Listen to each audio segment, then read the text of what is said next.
Hello everyone. Today I am discussing the first chapter of class 6 Trust Love. It is written by Rabindranath Tagore and this poem is taken from a famous book Gitanjali. इस chapter को पढ़ाने से पहले पहले हम summary जानेंगे कि इस चैप्टर में क्या बताया गया है, इस पूरे चैप्टर का मूल सारांश क्या है। तो सुनेंगे। कवि यहाँ यह बताना चाहता है कि मनुष्य दुखों से परेशान हो जाता है और अपने जीवन को निराशमय बना लेता है। अपने ईश्वर को तीखा स्वर सुनाकर उन्हें कोसता है। वह यह भूल जाता है कि ईश्वर हमें परीक्षा में डालकर हमारे सच्चे प्रेम को परखता है। ये मूल बातें हैं और एक एक करके हम लोग अब पोएम में समझेंगे और उसके मीनिंग को समझेंगे कि पोएम में अब क्या है। तो पहले 4 लाइन को हम लोग डिस्कस करेंगे बस। Trust love even if it brings sorrow. क्या बोला कि सच्चा प्रेम हमेशा क्या लाता है, दुख लाता है। Do not close up your heart, oh no my friend, your words are dark, I can not understand them. यहीं तक। तो कभी यहाँ यह बताना चाहते हैं कि जो व्यक्ति सच्चाई के मार्ग पर चलता है, ईश्वर पर विश्वास करता है तथा प्रेम पर भरोसा रखता है, उसे दुखों का सामना करना पड़ता है। इसीलिए कभी कहता है कि सच्चे प्रेम पर भरोसा रखना चाहिए, जबकि यह हमेशा दुख ही देता है, लेकिन धैर्य नहीं खोना चाहिए। कभी यह कहता है कि ऐ मेरे दोस्त, अपने शब्दों को कठोर और तीखा मत करो। मैं इसे नहीं समझ सकता हूँ कि तुम ये तीखा शब्द क्यों अपने मुख से निकाल रहे हो। यहाँ अपने दोस्त को पोएट मना करते हैं। आगे के लाइन को देखेंगे।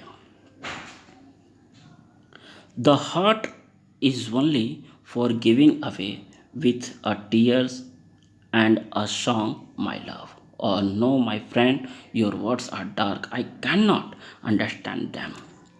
यहाँ पे कभी फिर कहते हैं कि हृदय को परमेश्वर ने सिर्फ आंसू और गीत ही दिए हैं, ये मुफ्त में मिले हैं। मेरे दोस्त, तुम्हारे शब्द इतने तीखे हैं, मैं इसे समझ नहीं सकता, मैं इसे नहीं समझ सकती। यानी कि पोएट बार बार यहाँ पे मना कर रहे हैं। तो ऐ मेरे दोस्त, माय फ्रेंड मतलब किसको बता रहे हैं? माय फ्रेंड हम लोगों को ये प्रेरित कर रहे हैं। आगे के लाइन को देखते हैं। Pleasure if frail like a dewdrop, while is laugh it dies, but sorrow is strong and abiding. Let sorrowful love wake in your eyes. Oh no, my friend, your words are dark, I cannot understand them. बहुत खूबसूरत line यहाँ पे कवि ने कहा है कि खुशी जो है, प्लेजर मतलब होता है खुशी। प्लेजर एक ओस की बूंद की तरह कमजोर होता है, जबकि यह हंसते हुए मर जाता है। कौन? ड्रॉप। ओस जो है वो पृथ्वी पे गिरते ही, पत्तियों पे गिरते ही, जमीन पे गिरते ही क्या होता है? मर जाता है। यह हंसते हुए मर जाता है। लेकिन दुख जो होता है ये क्या होता है? स्ट्रांग होता है, गहरा होता है और अवॉइडिंग होता है, मतलब अस्थाई होता है। इसीलिए दुखी प्रेम को अपने आंखों में जगाओ।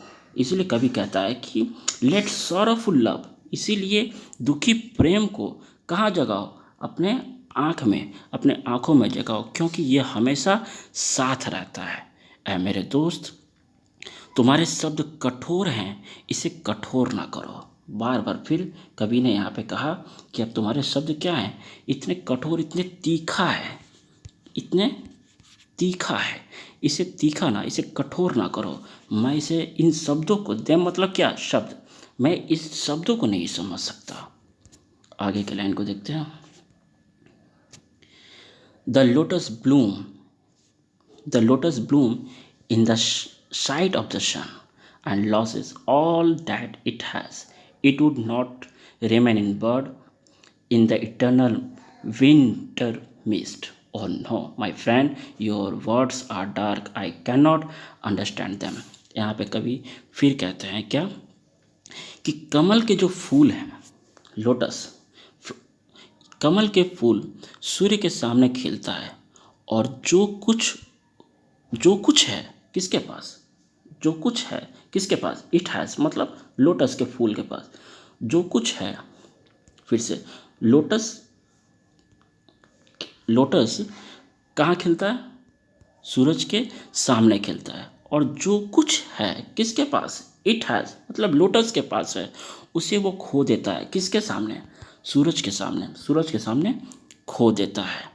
और यह कली में अनंत काल तक शीतकालीन धुंध में नहीं रहता है, क्योंकि यह खुशी खुशी कुछ समय के लिए, कुछ समय के लिए, लेकिन दुख जो होता है वो हमेशा के लिए साथ रहता है। इसलिए बार बार कवि यहाँ पे दुखों पे निराश होने के लिए नहीं कहता है, दुखों पे हताश होने के लिए नहीं कहता है, दुखों में निराश होकर कठोर शब्द निकालने के लिए नहीं कहता है। वहाँ पे कवि ये बताने की कोशिश करते हैं कि हमेशा झुक करके अपने ईश्वर को नतमस्तक होकर के अपने दुखों का बयान करना चाहिए, और कष्टों का दूर करने का उनसे ज्ञान बुद्धि मांगना चाहिए। तो पोयम यहाँ तक ख़त्म होता है। उम्मीद है कि आप लोगों को समझ में आया होगा। Thank you very much.